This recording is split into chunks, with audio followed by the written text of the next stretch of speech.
merci à mes parents, je termine par eux, qui sont là également, et cela rajoute à mon émotion. Ces dernières années, j'ai été très préoccupé par une question qui était de savoir ce que signifie être un romancier aujourd'hui. J'en ai parlé sous diverses formes, souvent aux ateliers de la pensée de Dakar ces dernières années. Ceux qui ont suivi l'historique de mes interventions savent que tout ce qui m'intéresse, c'est de me demander finalement ce que signifie véritablement être un romancier.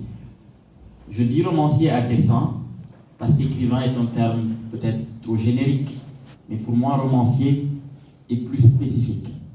Cela veut dire qu'on travaille à partir, évidemment, d'une matière qui est le langage, mais qu'on travaille une autre matière qui est la fiction, qui est particulière à cette matière. Et la question que je me pose toujours, c'est qu'est-ce qu'un romancier fait à sa société? Qu'est-ce qu'une fiction fait au réel? Et à l'inverse, inversement, qu'est-ce que le réel fait à la fiction? Et depuis 5 ou 6 ans, cela m'obsède, cela me travaille, et c'est au cœur de tout ce que j'écris. Je crois que je n'appartiens pas du tout à cette lignée que je pourrais dire hugolienne pour aller vite, du romancier qui sait, ou de l'artiste qui sait ce que serait la vérité, qui la détient, qui serait un mage ou un phare, et qui dirait la direction, qui donnerait le sens, et qui dirait ce qu'il faut penser, ce qu'il faut dire, dans quelle direction il faut aller. Je pense au contraire qu'un romancier serait plutôt quelqu'un d'extrêmement inquiet et qui ne capte jamais rien que l'inquiétude ambiante. Je pense que c'est un premier degré de mon travail que j'ai tenté de creuser et de poursuivre toujours. Poser des questions qui peut-être ne sont pas les plus faciles à appréhender comme simples questions, et pourtant les poser au prisme d'une sensibilité, parce qu'on considère que ces questions-là sont dans une société, traversent cette société et me traversent par la même occasion. Je réfléchis souvent au rapport entre le réel et ce que je me dis toujours, c'est que l'imaginaire, ce qu'on appelle l'imaginaire, n'est pas du tout l'envers, le contraire de ce qu'on appelle le réel. Tout à l'heure, Elgas a utilisé une métaphore spéculaire, la métaphore du miroir, qui est utilisée depuis très longtemps dans l'histoire du roman. Mais le roman n'est pas, je ne pense pas en tout cas, une sorte de miroir, comme dirait Stendhal, tendu à la société. C'est beaucoup plus profond que ça. C'est plutôt un miroir qu'il faut traverser. Donc je ne suis même pas je ne pense pas en tout cas dans le fait de montrer un reflet, montrer son reflet à une société donnée. Je tente plutôt de traverser un miroir, comme dans Alice au pays des merveilles.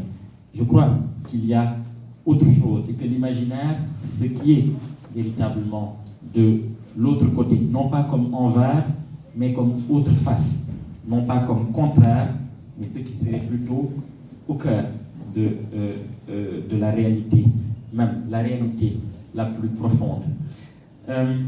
C'est un travail que je tente de mener avec des armes finalement très limitées. C'est un travail que je tente de mener avec une sorte de doute constant. On peut avoir l'impression, en ayant écouté tout ce qui s'est dit depuis quelques mois, voire depuis quelques années, que j'avance avec des certitudes, que mes romans sont autant de réponses ou de points de vue figés que j'apporte à des questions, alors qu'il n'y a rien de plus instable, de plus incertain, de plus tremblant, finalement, que le travail du roman. Mais j'ai toujours l'impression que c'est une question inépuisable. C'est la question fondamentale aujourd'hui. Est-ce qu'on comprend véritablement ce qu'est une fiction? Et il me semble que, de façon élémentaire, aujourd'hui, dans la société sénégalaise, tenter de dire ce qu'est écrire, c'est toujours tenter en creux, plus profondément, plus souterrainement, de réaffirmer ce qu'est une fiction, de réaffirmer le pouvoir de la fiction, de réaffirmer la distinction qu'il y a entre le réel et la fiction, distinction qui n'est pas une coupure, mais qui est simplement l'inscription d'un rapport dans un autre espace, qui n'est pas un espace factuel, mais un espace métaphorique ou un espace poétique. Tous mes romans sont traversés par ça, dans des formes diverses, mais qui tiennent cette ligne-là, d'essayer de dire ce qu'est un roman. Et je crois que, oui, c'est ma tâche première aujourd'hui. Je me suis longtemps demandé à quoi servait un romancier aujourd'hui dans la société sénégalaise, et même au-delà. Je crois qu'un romancier sert fondamentalement à dire ce qu'est un roman, à dire ce qu'est une fiction, à toujours apporter les nuances nécessaires pour réaffirmer toujours le droit au roman d'exister, le droit à la fiction d'exister, et la nécessité toujours de s'intéresser aux œuvres romanesques plutôt qu'aux hommes qui sont périssables.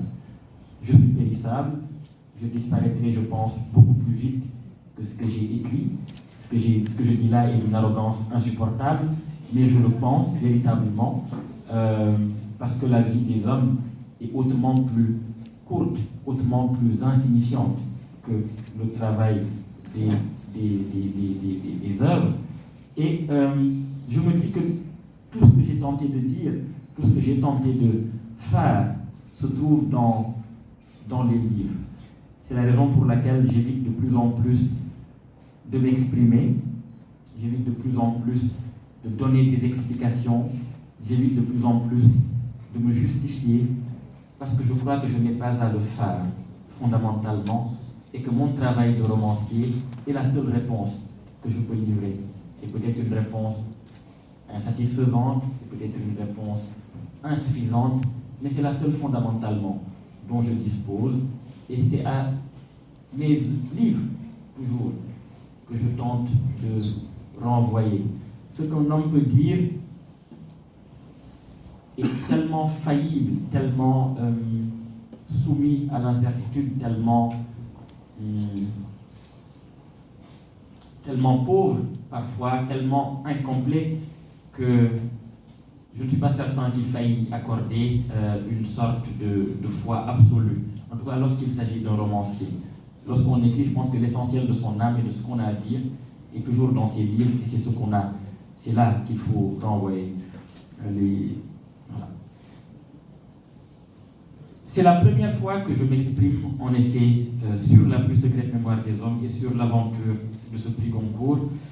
Je suis extrêmement touché, vraiment, de le faire aujourd'hui ici. J'en ai déjà parlé dans un autre espace très récemment, lors des ateliers de la pensée, mais ici je le fais vraiment plus longuement.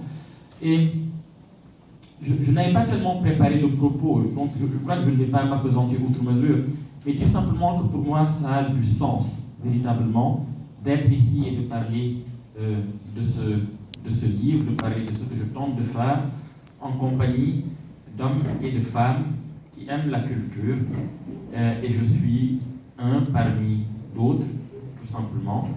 Et ce livre a été distingué pour des raisons très diverses, mais fondamentalement, je crois que j'y ai mis peut-être tout ce qui me rattache le plus profondément au Sénégal, tout ce qui me rattache le plus profondément à ma terre sérère, tout ce qui me rattache le plus profondément à mes origines.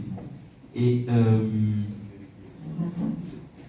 parce que cela est arrivé aussi, je ne vais pas, mais lorsqu'il m'arrive qu'il arrive que j'entende que je ne serai pas sénégalais, que je serai Warsol, voilà, tout un ensemble de choses qui arrivent. Tout ce que j'ai à leur opposer, c'est mon nom, ce sont mes dents, qu'on trouve nulle part ailleurs, au Sénégal, et ce sont 102 également. Voilà. Donc voilà, je crois que c'est ce temps et surtout le temps de l'échange. Donc je vais m'en arrêter là et laisser la parole à la salle.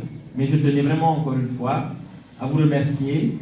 Je m'excuse parce que voilà, je pense que je suis un peu trop ému et je ne veux pas développer outre mesure. Je crois que c'est dans l'échange que s'inscrit la fécondité.